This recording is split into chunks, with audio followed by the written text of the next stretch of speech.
Father, thank you for this time when we can come together in fellowship and meet and talk about this sport that we enjoy. Father, thank you for your beautiful creation and for all your many blessings, Father. Thank you for loving us, Father. We pray that you'll give us some many sins in Jesus' name. Amen. Amen. I pledge allegiance to the flag of the United States of America and to the republic for which United States of America, God, indivisible, with liberty and justice for all. Somebody's joined us. That's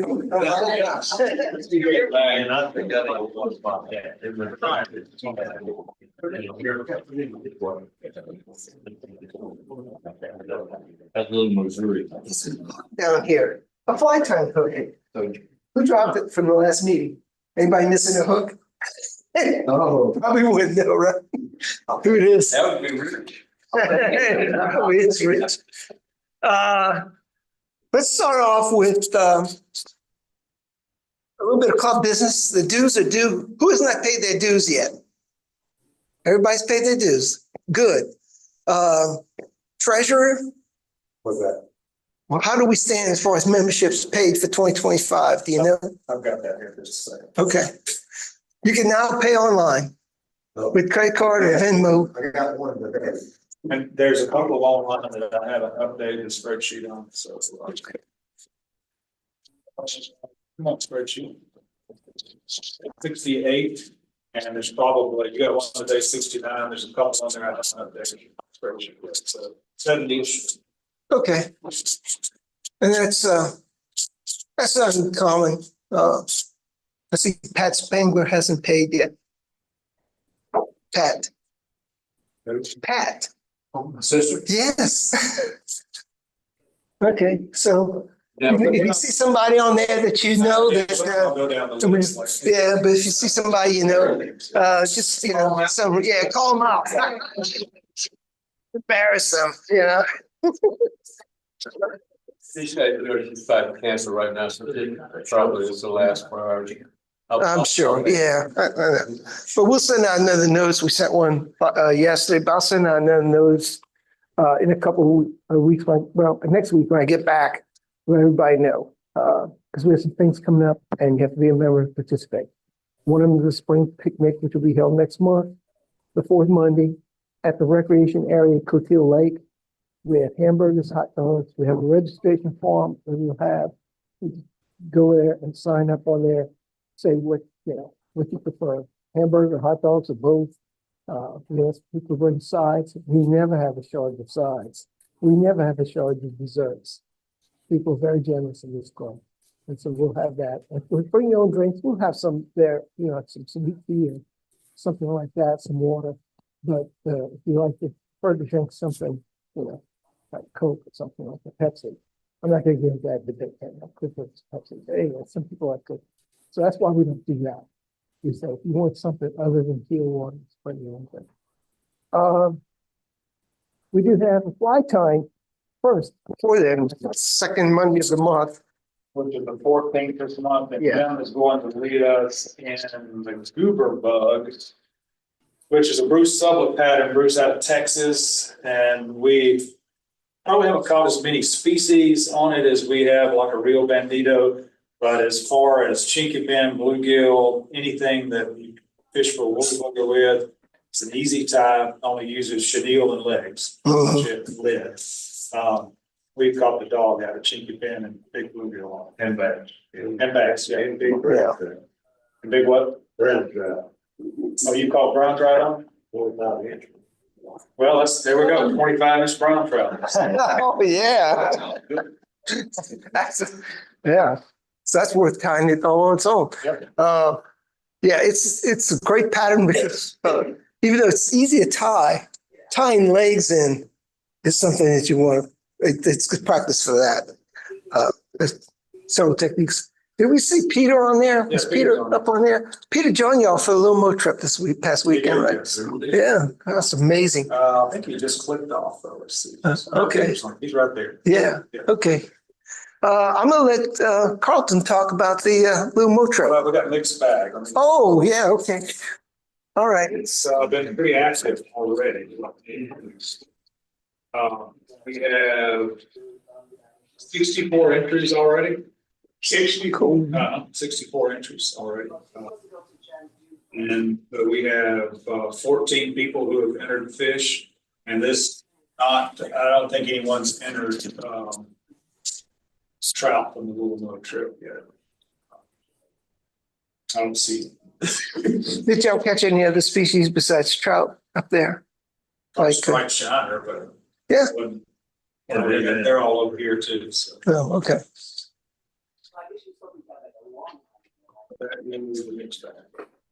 Okay, one more thing before I let Carlton get in. I forgot this at the beginning of the meeting. I should remember, I didn't bring my notes with me. Right, Mike? You have to go on my case. We have any new members here? Our first time is here at this meeting. Yes. Tell us about yourself. Tell us who you My are. name is Jeremy Hoop. This is Isaac Hoop. We live down in Church Point, and we attended a live dive 101 a couple of months ago, and we went on a little road trip and had a blast. So we're here to learn. All right. Who's the other guy with you? That's my sidekick, Isaac. He actually catches more fish than I do, so I think I look like a fisherman. And he walked 500 miles this week. He waited out, fished 15 minutes, walked back to the bank because his feet was cold, he go back. And his daddy was stuck out there because I wasn't walking back, so I fell down anyway. So I mean, he was back and forth. Well, I saw him out You there. fell down and what? Right there. Somebody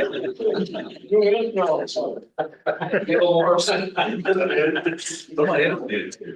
Yeah, but I ain't your wet. Yeah,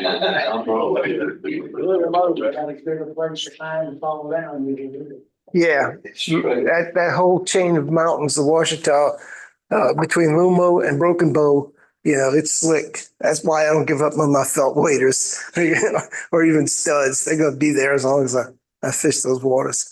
Any other fishing reports while we're at it? Before we get to Carlton's report. Nobody's been catching anything, fishing anything?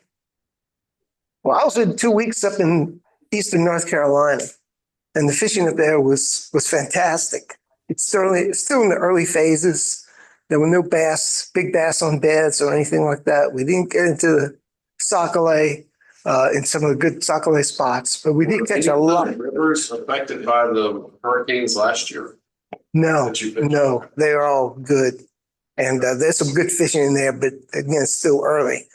They've been cold too. They had snow a couple of weeks ago.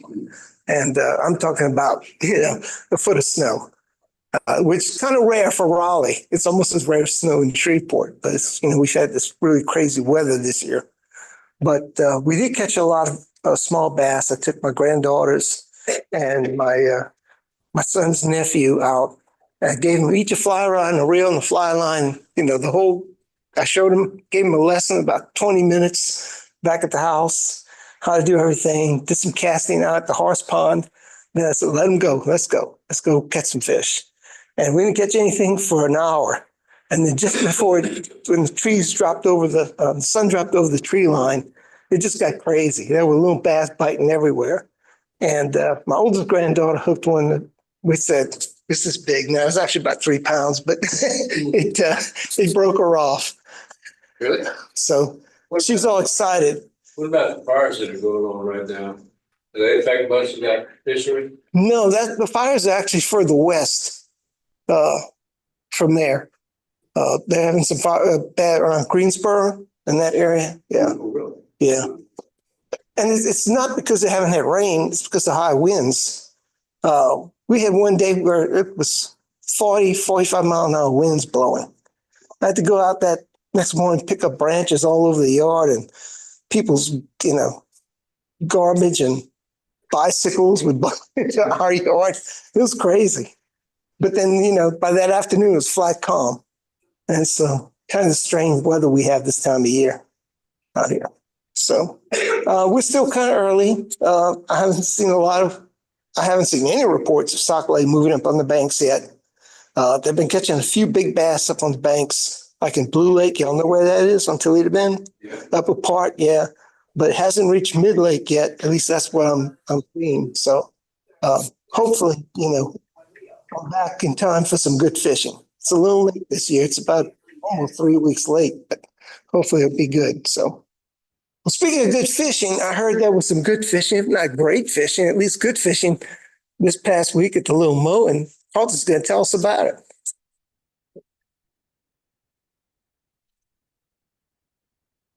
Click the mic on your shirt. If you want. I can clip this on my shirt.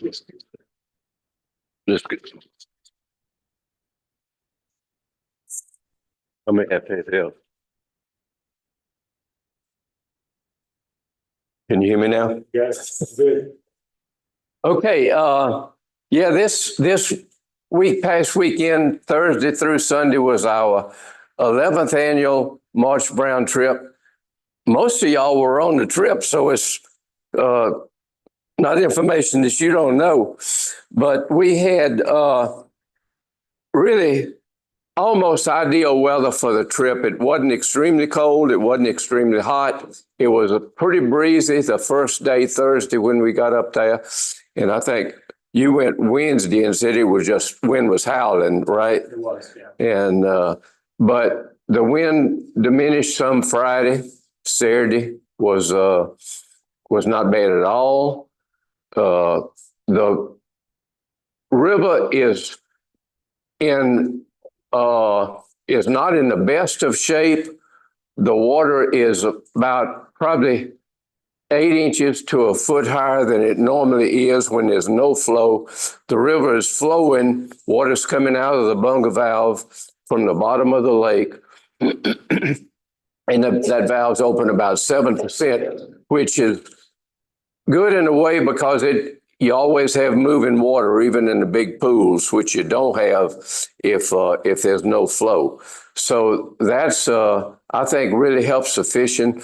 The only drawback is the water is real murky. Yeah, I'm not going to say it's muddy, but if it's in water that deep, you don't see the bottom. And so you have to be really careful wading, but it's just about every place that you would wade on no flow is wadable. There's a few holes that you probably would go over your waders now that you might be able to fish with no flow. We had 19 participants on the trip, and 5 of them were first time timers for the trip, new members for the trip, including Jeremy and Isaac back here, and Peter Zadak, who came from New York. And Peter, I'm glad to see that you made it home safely. That's we really enjoyed having Peter come and join us, and he's just a real pleasure to be around. The 5 first timers received fly boxes and flies that were tied by club members, and flies that are generally productive on the Little Mo, and just, stuff that we've learned through experience. Friday night, the club hosted a fish fry for everybody, and this was just kind of tradition that we've been doing for a good time, and complete with fried catfish and hush puppies and coleslaw and potato salad. I think everybody got all that they could eat. Not all.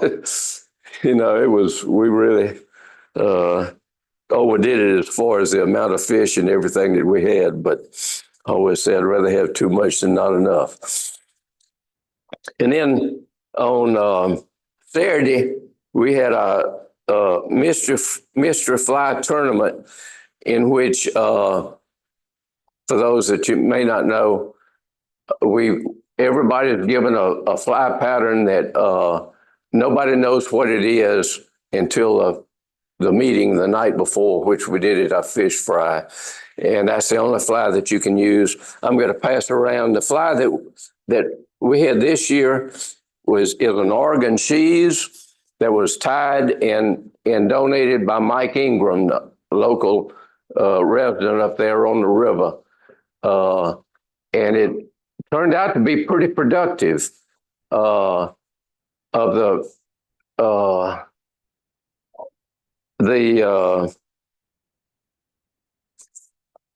we had, let's see, what I said, 16 participants fishing in the tournament. So everybody that was able to stay for the duration that was there Saturday, fished in the tournament. And it was a lot of fun. We had a first place winner, Orlando Madrid, with 21 fish. Bill Morrison, second place. It was a first place tie.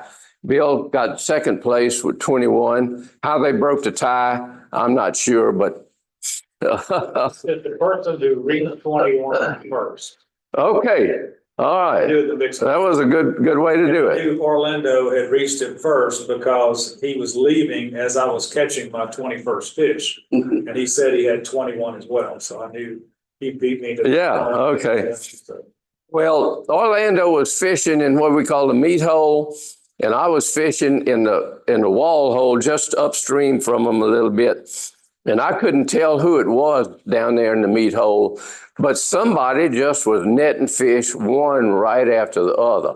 And I said, I got to get down there closer to him, and got down and saw that it was Orlando. It did really good. I was fishing with Carlton there at the meat hole, and I just couldn't stand it anymore, so I left and went downstream. Yeah.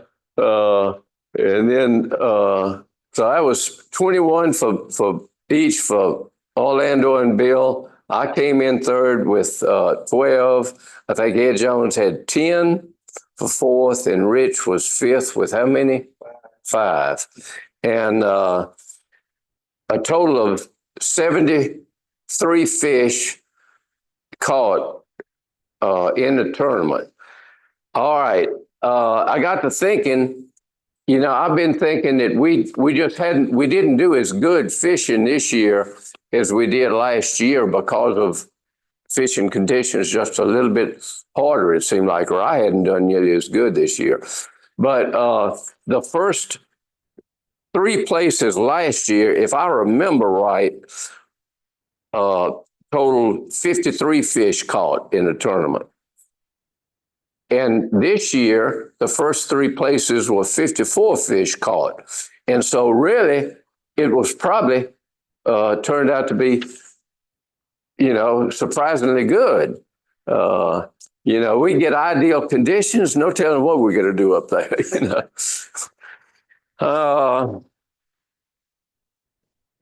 Well, that's about it. 73 fish caught total, which is, you know, I think pretty good. And the rivers, I think, going to fish the way it is right now for quite some time. And I think until they get a pretty big rain that they have to start releasing a lot of water to get the lake level down lower.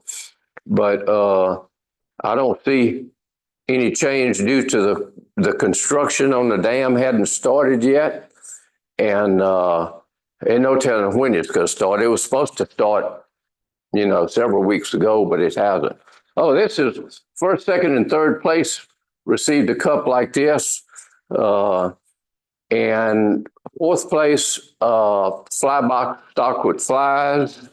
Fifth place, a fly box, I believe. So, yeah. So, all right.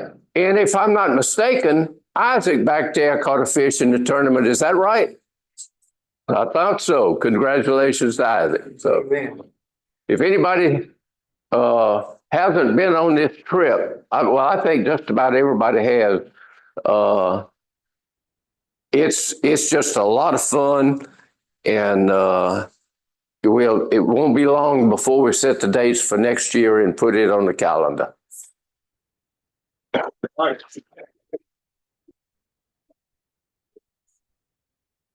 All right. Thanks, Carlton, and congratulations, Orlando. Man, you come a long way, dude. You're good. You, yeah, you big wild Bill, so you have your reputation now. I'm gonna bust it. Okay. I stayed in the cabin with them, and because he's a chaplain by history, he was always asked to pray. Saturday morning, in his prayer of thanksgiving and blessing the food, he also prayed that he would win the tournament. And I'm thinking, that's sacrilegious. 5 hours later, he's got the mug that says first place on it. Lord works in mysterious ways, doesn't he? It's wonderful. It's wonderful. It's a wonderful. It's a wonderful example of God taking care of his own. Yeah, it sure is. It is. So congratulations, guys. Yes. So we have another presentation, and that's Rob is going to talk about permit fishing. And you have a presentation or something? Yeah, sure. Maybe do it second, Rob. Okay.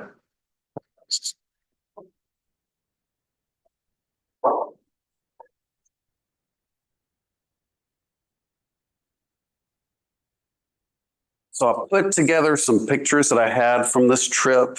I really didn't prepare a speech, so I guess I'm going to kind of follow the pictures and I'll just kind of throw out comments as we go.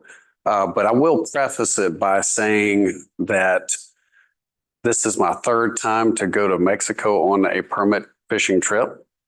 The first time I went, I don't think I even knew it was a permit fishing trip. I just showed up there. I thought, hey, tarpon, bonefish, whatever.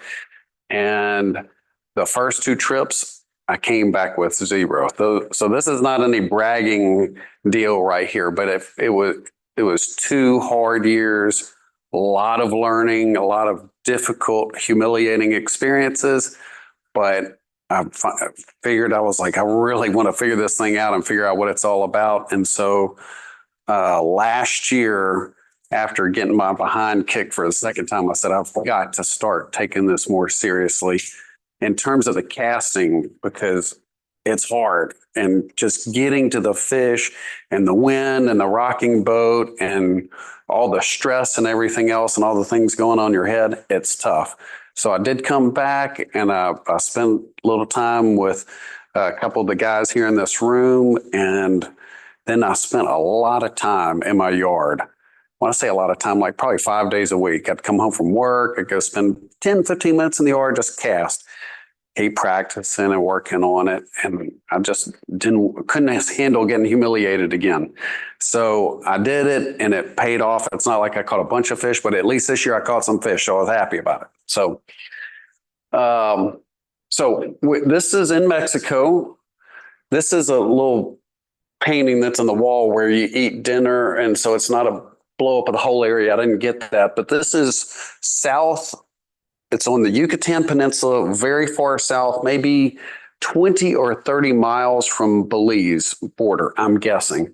So there's 2 bays. The first one is Ascension Bay, which is, I think, is more well known. Both of these are south of Tulum and Cancun, if that gives you an idea. So Ascension Bay is bigger. I think it's more well known. There's more fishing outfits. And then this is Espiritu Santo, which is Holy Ghost Bay.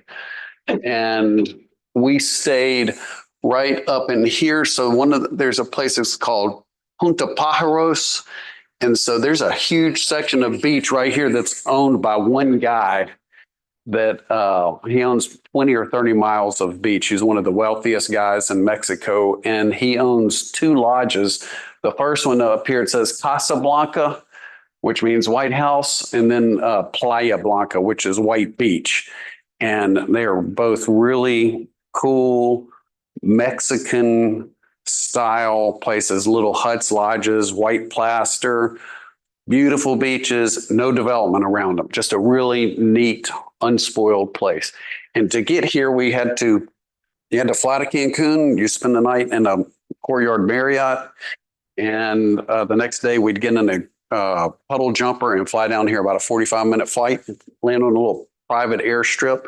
And then you take it, and they throw you in the back of a truck and you drive for 15, 20 minutes, get to the first place, stop and drink margaritas, keep on heading down the beach and go to the next place, which is Playa Blanca. Beautiful place. So that is from a previous trip, but I just took the picture. We flew in that one year, which is a Kodiak, really kind of cool plane. The current one, I don't know if we'll have pictures, just like a little Cessna. So you can keep flipping. Some pictures, beautiful flats, real green, blues, mottled colors. That's the first place you get to. That's Casablanca, and just give you a flavor of kind of what it looks like. This is accommodations. I didn't take one inside the room. I just flipped through my phone. I got some pictures. So this is like typical accommodation. 2 beds in there, 2 men in a room. There's another room, another 2 guys over there. You got your own shower. Very nice, very clean accommodations. Get back, or your clothes in the hamper, come back the next day and they're clean. The bed's made up. You don't have to do anything. They cook for you. Everything's taken care of. They even have some Mayan ruins on the property, so you can go over there, and some people make a sacrifice hoping to catch a permit. So, yeah. I just took these pictures because we were just at this one place one day, and it was absolutely stunning. Beautiful, crystal clear water. It's not always like this, but we didn't even fish right here. We just ate lunch. It was such a pretty place. So I just threw those in there so you get an idea of what it looks like. This is my buddy, Jonathan Gilland. If you know Caroline Theus or Jim Theus that live in Alexandria, this is Caroline's son, and I grew up with him. And so he's a guy that I've been on several of these trips with. He's the one that got me excited about the saltwater fly fishing. So he caught a permit right there, and another picture, typical fishing spot right there. This is a boat launch. Every morning you take probably a 15-minute drive down, hop in the boats with the guides. 2 fishermen, 1 guide, typical setup, 1 person fishing at a time. It's all sight fishing. So you only cast when you see a fish. So you may stand up there for 30 minutes or an hour, just standing there looking for fish. And the guide's probably going to see them before you do. And so the whole concept of doing that and grinding it out, it can get really, really tough, especially if it gets hot and you're sweating and all that. So, and I don't know how much y'all know about it. I'm just telling you what's popping in my head so we can keep going. And if y'all got any questions, you can ask me.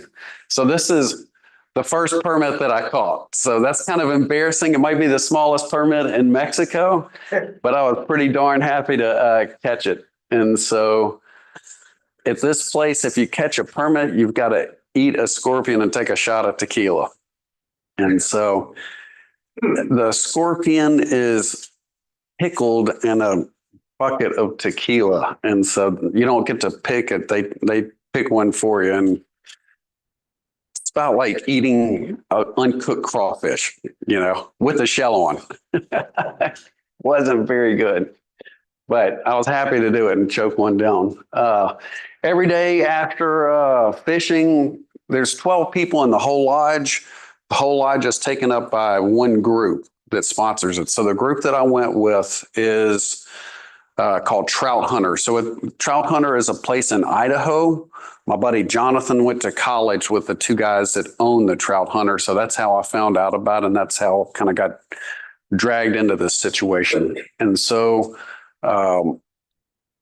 like I said, this is my 3rd time on the trip. Probably half the people have been on each trip. So it's been fun and great guys, and getting to know these people. And it takes a certain mindset to want to go out there and torture yourself and try to chase these fish because they are so difficult to catch. Very finicky, kind of schizophrenic, I guess is the way I would put it, because you just they're unpredictable. You don't know how they're going to act. Anyway, that's a Palapa, cool place we hung out. So this was a second permit I caught. This was a good one. I was really excited about this. Just probably made about a 45, 50-foot cast. Fortunately, the wind was at my back. Cast went in the right place to the fish. Stripped a couple of times the right way. The fish started following it. And it was neat. I mean, it just happened the way it was supposed to happen, which, done it a million times and you never got a reaction, but everything came into place, took it, set the hook, took off running, kind of you pull your hand apart with the line in one hand so it doesn't get tangled around the reel or anything, stripped it out, got on the reel, and it was off to the races. So it was a lot of fun. And Great rod. 9-weight rod. And I don't know who asked that question, but 9-weight rod and, weight forward line, kind of heavy on the front end. So. Your rod, or did they provide the rod? Oh, everybody brings their own rods. You have to bring everything. The guides down there, although some of them do know how to tie flies. If you've ever heard of a potos fly, which is like I think it's one of the most, a potos crab. It's probably one of the most well-known crab patterns. Pato is a guide at this place right here. And so, but they know how to tie them, but they don't tie your flies or provide you with flies. They don't provide you any gear. You better have everything that you need to bring. How long did it take you to get that fish in? Probably 20 minutes. Yeah, the boat is the same. Yeah. And it stripped it out probably halfway into the backing. You just keep stripping as it's coming for the heat, and strip through the heat. You're stripping and you listen to the guide, he's going to say big strip, and you have to, one of the hardest things is learning to interpret what he's saying. He's Hispanic, the guide that we had this year, he was the best guide I've ever had. He was fantastic. We really communicated well. But, sometimes he's telling you big strip. Sometimes he's telling you big strip because he wants you to strip because you went a little bit past the fish and he can see up high better what's going on. Because I can't see my fly in the water. If I'm lucky, I can see the fish and they're not easy to see. But you're stripping, he may say speed up so you're getting in front of the fish, or he may say just speed up to get a reaction from the fish. And he may say stop. You better stop right then. And he may be saying stop because you're getting too far in front of the fish, or he says stop because he wants to get a reaction. Maybe the fish will take it right then. So it's a team sport. Could I have done it alone? Without him, not a chance. Oh, those are the scorpions in the little bucket, just to give you an idea. That's a third permit I caught, which was still a good fish, not nearly as big as the second one, but I was super happy to get it. So every time you catch a permit, you gotta eat another scorpion? Just the first one that you catch there. I just threw some of these pictures in there. Yeah. Don't read into it. So on the front of the boat, the stand, you're just leaning against. There's a bar. You can lean against it to rest your back. So it's normally like 2 columns with a bar across the top, like a tube, aluminum tube. And I finally got to the point after standing on the front of a boat for a lot of time.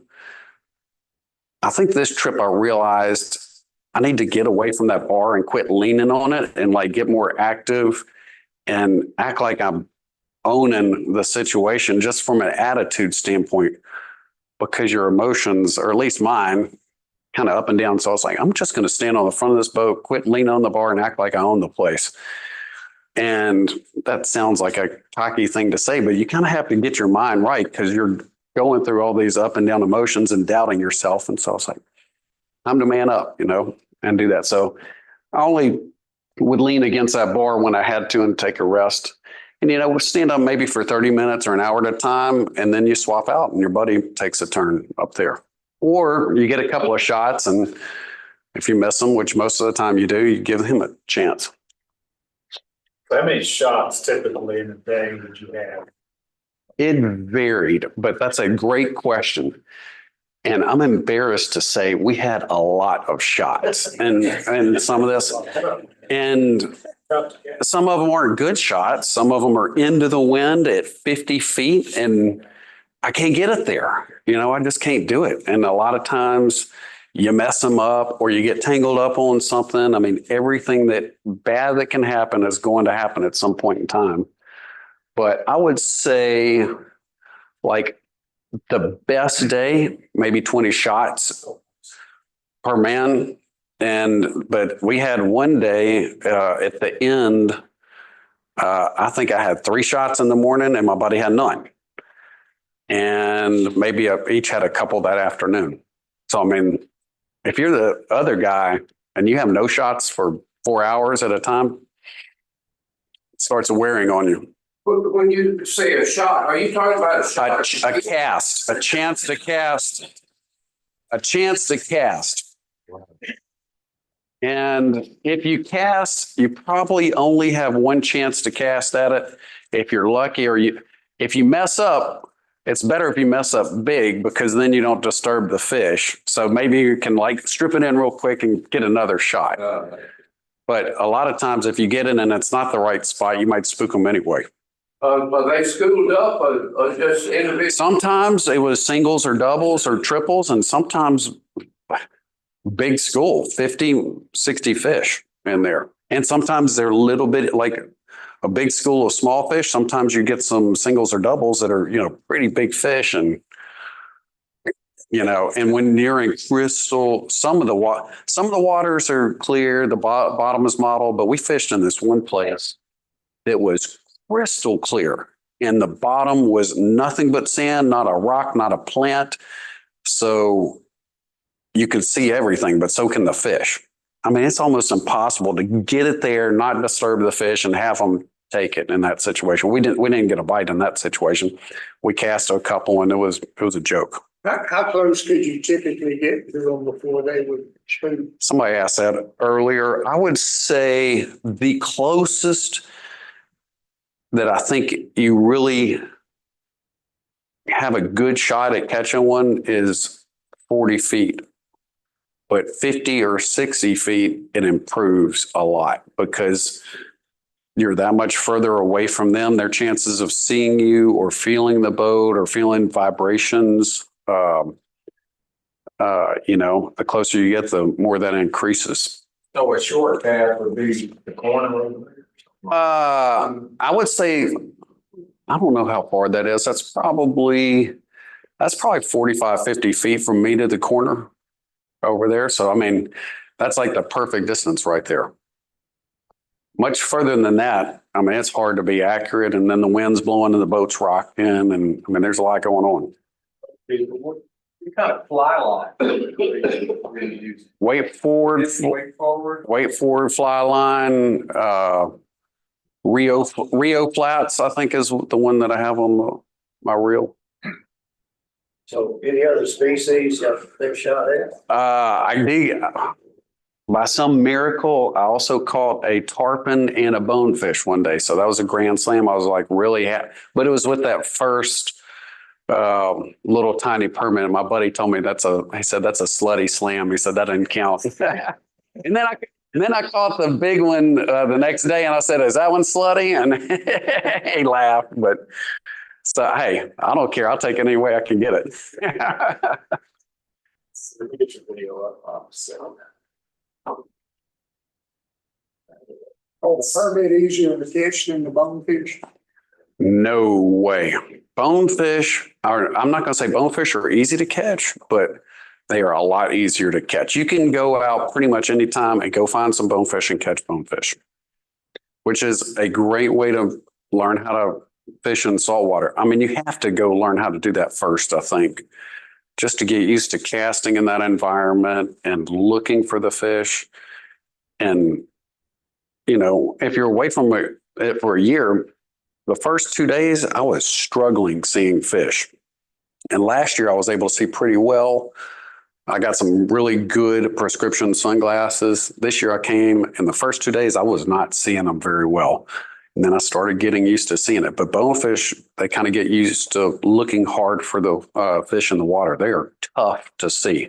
The guide's going to see them before you do 90 times. Fish the same out of 10. pattern all 3 days. Why or changed up? Or... We swapped between either a shrimp pattern or a crab pattern. But with the crab pattern, the guide was very specific. It had like barbell eyes on it, and they were yellow with a green center on it, I think. And he's like, that's the one. That's the one I want. And where'd you get the flies? So when we first went there, I didn't have the right fly. I didn't know what to get. So the guys at Trout Hunter, they have all that stuff. So they said, we'll put a box together for you and send it down, and you just get the box and it's got everything. And then I've just kind of filled in here and there. And, I guess every place you go, people are a little bit different. They want a different thing, because I went to Atlanta when I was over there last fall, and I picked up quite a few different crab patterns. Guy wasn't interested in any of those. That's all he wanted. The one with the yellow eyes with the green. How big was the flies? About that big, pretty small. No problem to cast.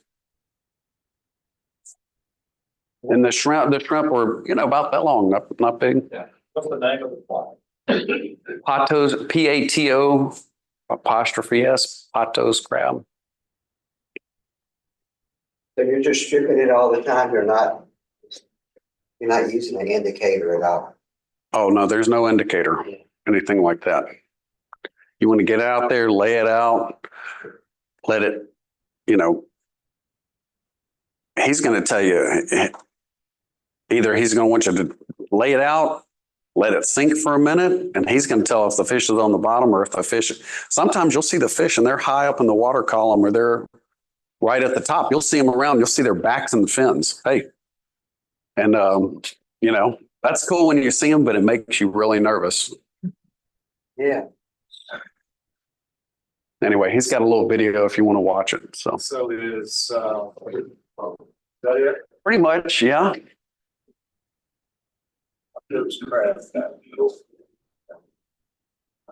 Pato means a duck in Spanish too, by the way. Yeah. Yeah. Pato's one of the guides at this place, if you didn't hear me say that. All right. So D-U-C-K or Doug? D-U-G? Duck, D-U-C-K. Okay. All right. So Permit on, this is that second permit. all the way to the backing, still running. That's my buddy narrating.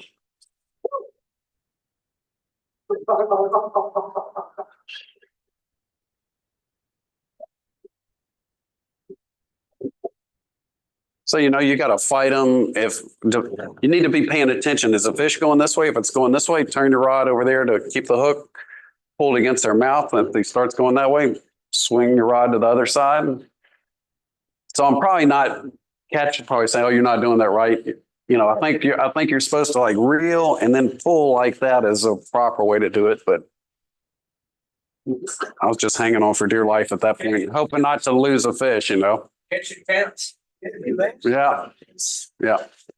So you'll hear me, I'm reeling every once in a while, it'll take off. Better move your hand, bust your knuckles. What size tippet? 20-pound tippet. That's a real one. That's a big one? Yeah, that's a big one. Yeah. A little different from the one yesterday, right? Is this slutty? No. Shoes. Yeah, you don't wear shoes so you want a better grip on the boat to get comfortable, but also you want to make sure you're not stepping on your fly line or anything like that. So, and that's me wearing shorts. Most days I wore long pants, but you still need to be barefoot. Just give you an idea of when they don't like it, they take off.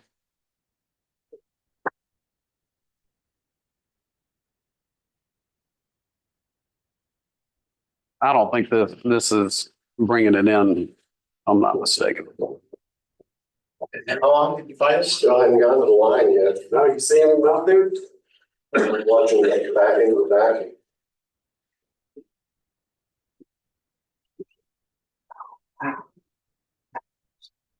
It really does happen. Now, your other video. I would have lost my mind if I had not have caught a fish this trip. I don't know what I would have done, but it would have been bad. Is this the? Or any other questions? I think this is the one where you can see. Yeah, there it is. Oh, that's a tarpon, I think. Oh, that's your target. Okay. Oh, yeah.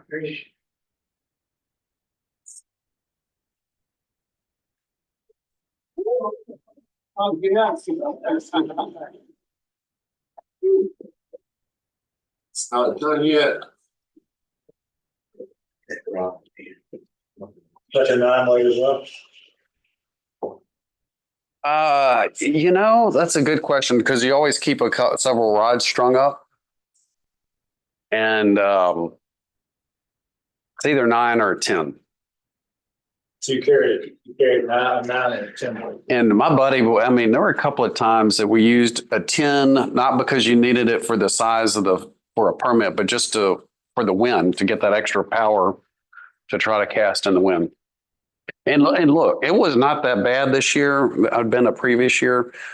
In general, the wind was not bad, maybe 12, 14 at the most, but most of the time not that bad. And then you can see it was pretty sunny most of the time, which it's got to be sunny because if the sun's out, that's the only time you can see the fish. And it's almost impossible to see them. You go practice a lot closer than there. Go to, In the marsh. Granadale or Oh, yeah. Dennis or somewhere. Oh, yeah. Working on those redfish. Yeah.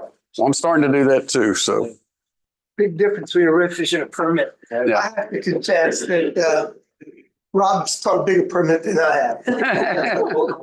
Mine's mine's like a first one. Yeah. But I didn't need a scorpion. So. Yeah. But, That's probably. my youngest son went to work one summer for Fish and Wildlife Service, Deer Keaton. And I went to join him probably about 4 weeks in, whatever. And I said, his buddy had a flat boat. They were going to go out. I said, going out for bonefish, right?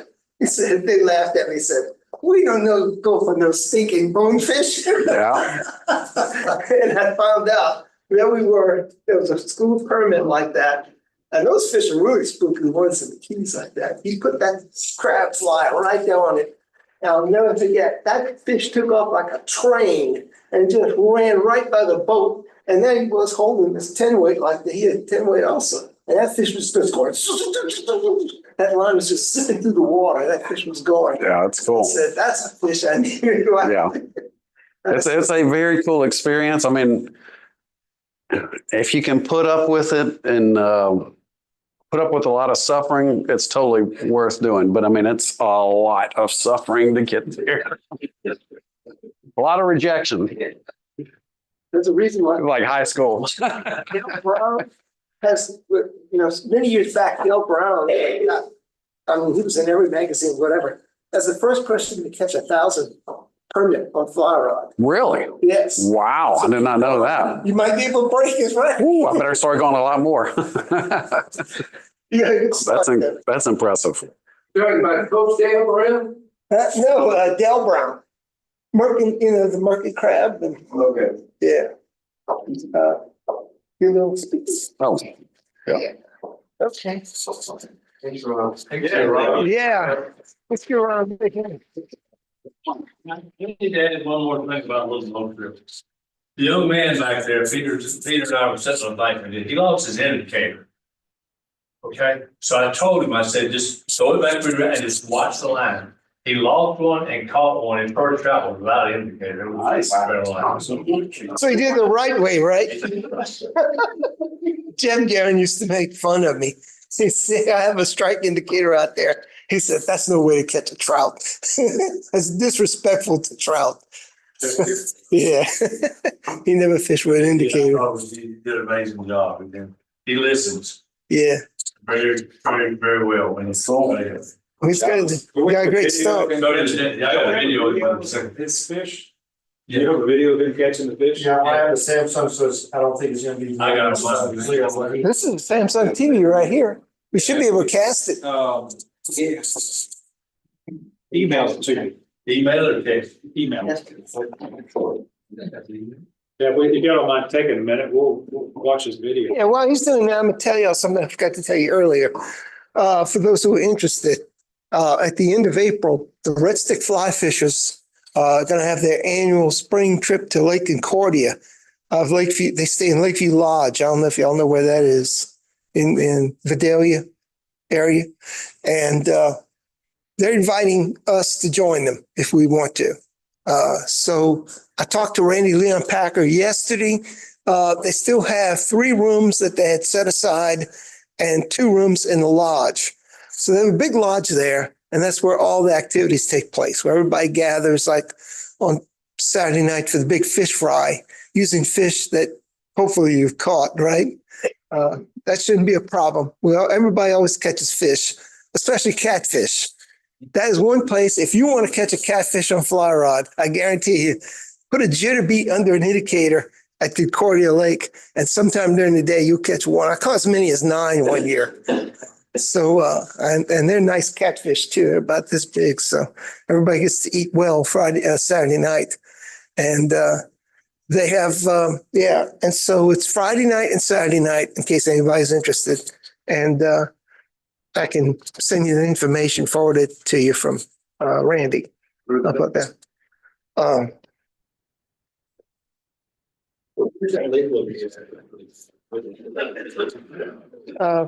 Close to Faraday, actually, but no, it's on Louisiana.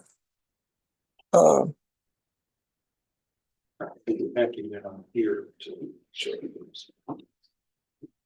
I'll add to our calendar. Just 6 weeks. That's how. Well, I get to it.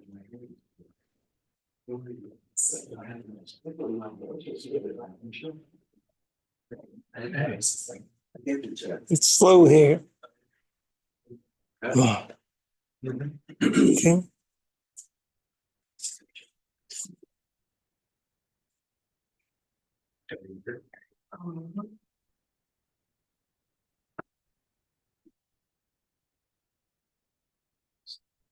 Okay, let me reshare the screen.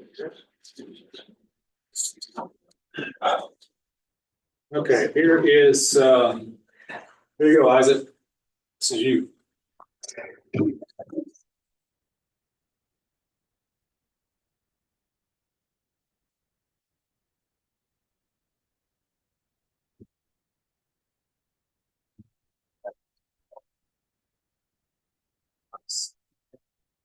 They pull hard, don't they? They do, yeah.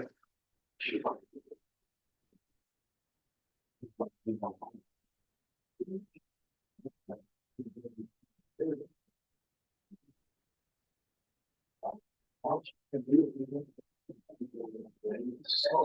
yeah, that's.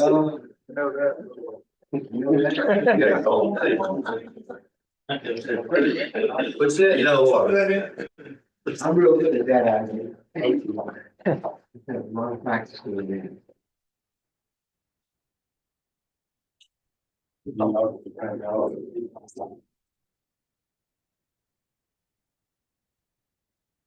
There you go.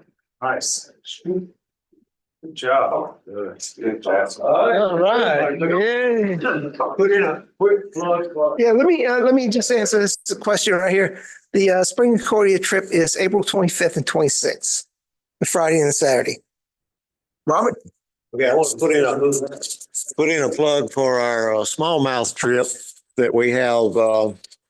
We're working on in the dates for that are June the 21st and 22nd, which is a Saturday and a Sunday. We're going to fish on the upper Washita River, which is above Murfreesboro, probably about an hour above Murfreesboro, above the Caddo River. It's the headwaters that go into Lake Washita at Hot Springs. So that's where we'll be fishing.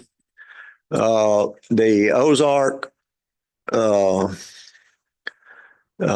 fishers group are the ones that are our outfitters. We'll have Tad Four and Dwayne Hayda and one other fella there with us, showing us the ropes of that particular area for the day and a half of fishing that we'll be doing. We currently have 8 people signed up, committed to go, which is the minimum number that we need for the trip. We can take 4 more, up to 12 on the trip. So anybody interested, let me know. I'll hook you up. And also tell them about our rod raffle. Oh, yes, okay.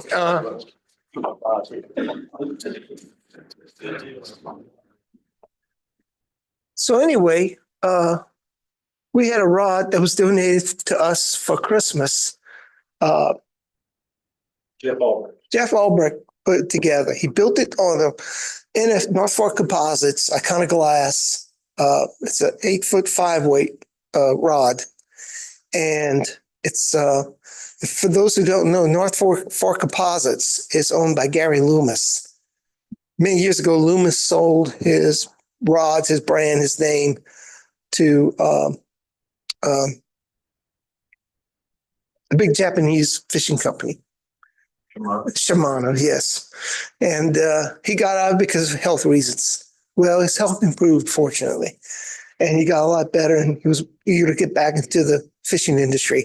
So he started North Fork Composites. These are blanks that are made in the U.S. in Washington State.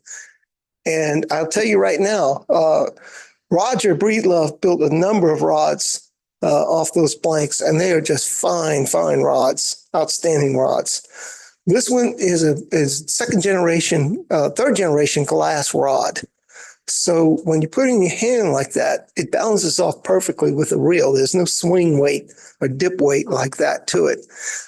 It's not as light as a graphite rod, but it's got great balance to it. That's what's important. And it's, I would say, deadly accurate. I put it up against another rod for moonlit fly fishing, both 8 foot 5 weights. And the moonlit rod was a little bit crisper. It's a little bit faster action. But I think everybody agreed who was out testing it last month when we had it, that this rod was really a very smooth rod, very accurate. I mean, I was hitting a little plate like that from 50 feet almost continuously. So that tells you the quality of the rods that Gary Loomis is producing. So I suggested, because it didn't meet the minimum bid, I suggested we do a raffle for it. And I don't know how many tickets we've sold up to now. But what we're going to do is, Bill's putting something together where you'll be able to go online and buy tickets virtually. So it'll be virtual tickets, basically. And then what we'll do is we'll have, what do you call it again? Random number generator. Random number. I didn't take my Nirvana this morning. Anyway, the random virtual random number generator, whatever. And now determine who wins the rod.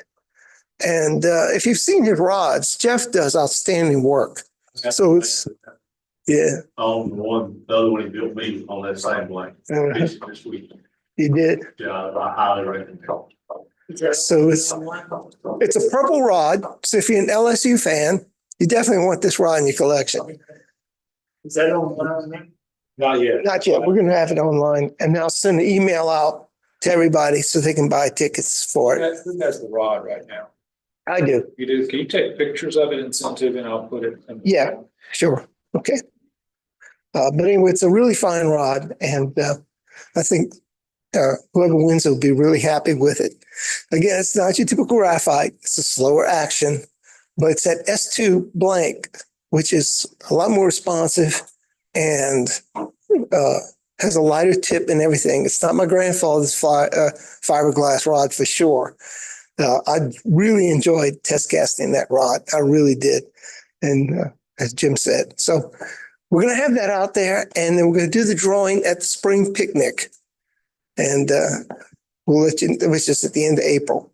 So any questions? How much are the tickets? $5 each. But we'll give you a bargain. 5 for 25. 5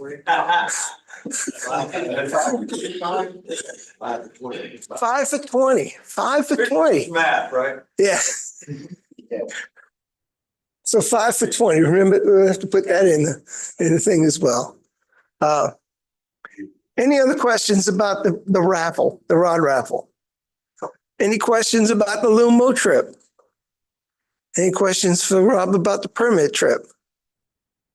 All right. Well, Bill, anything else we need to add? I think so. Okay. Yes.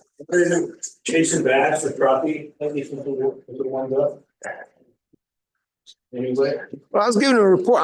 I've been out for the last 2 weeks in North Carolina, but Back in and late. yeah, But, What is it? Crane fly, with, and it works. yeah, if crane flies out, it's, When I start, it looks like a big ass mosquito. Sorry.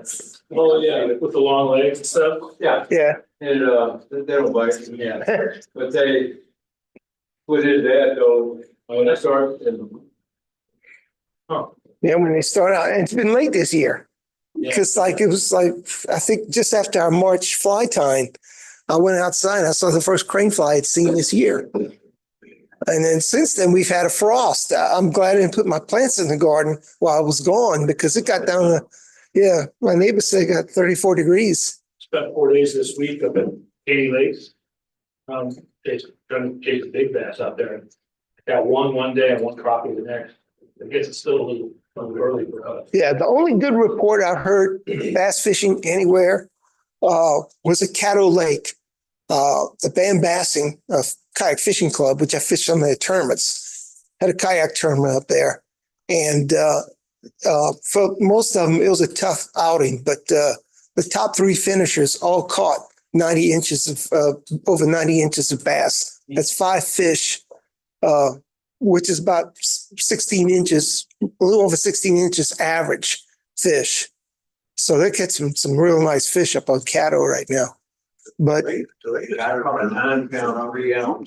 Toledo, the upper part, Toledo's been doing good. I've been getting some good report. We can get some good reports on the Lanai Creek over there, and but in San Miguel, but not the lower part. 6 Mile and so forth. And Pirates Cove has not been doing good yet. All right. What? With a chatterbait, apparently you don't lost it. Who was that? This old chatterbait, and I kind of to the west out that long boat. I mean, same place I fished Friday and Saturday, and I caught one fish, but it wasn't 9 pounds. That's that's a good sign. Yeah. Now, Kenny Robertson, right? Yeah. The local game. He said they went out shocking one night. This was back in the fall, and they shocked up 2 bass over 10 pounds in Coateel. But I can't remember anybody ever catching one over 10 pounds out there. So it's a tough lake to fish for big bass, but they're obviously there, right? I got mine in the truck, and somebody won't put that fiberglass Roberts in the car. Okay. I got one in the car. Okay. Well, if that's it, then we'll adjourn. Thank y'all for coming out. Anthony, Jeff, see y'all later. And what's our fly pattern? Oh, the goober bug, first, second Monday.